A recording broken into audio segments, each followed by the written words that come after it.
Yes. So I wonder about the divide again, which we've talked about a lot between morality and the law. It seems like from a political point of view, morality doesn't have to be consistent or coherent at all. It's just some stuff out there. But every other branch uses it a lot. I mean, if you consider anyone who's running any kind of political office and so forth, for them it's a low-cost means of reinforcing their judgments. It seems to me at low cost. It's just they don't have to have a coherent theory. They just have to have the language that has some kind of create some kind of moral motivation in the people to act a certain way.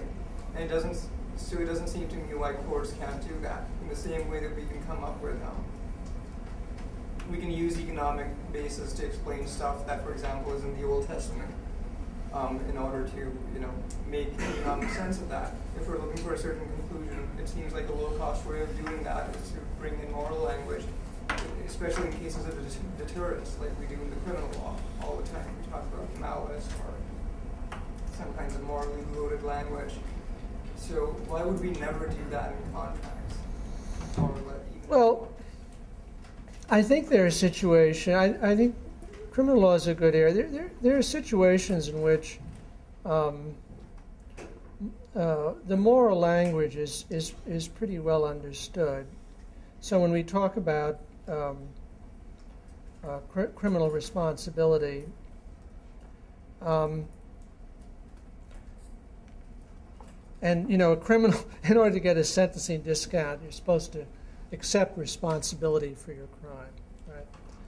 So, and there's a paradox there, because if you blame evil companions, you're not accepting responsibility, so you don't get the discount. You're supposed to take all the responsibility yourself. But then you're calling yourself an evil person who acted without any justification or extenuating circumstances. So it's a strange charade.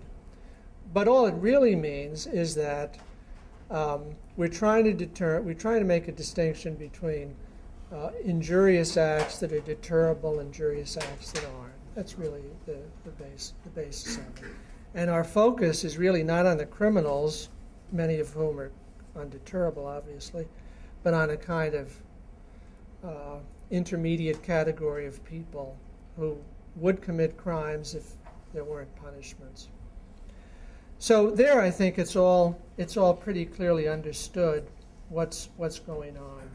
Or when we say, confession is admissible in evidence if it hasn't been coerced.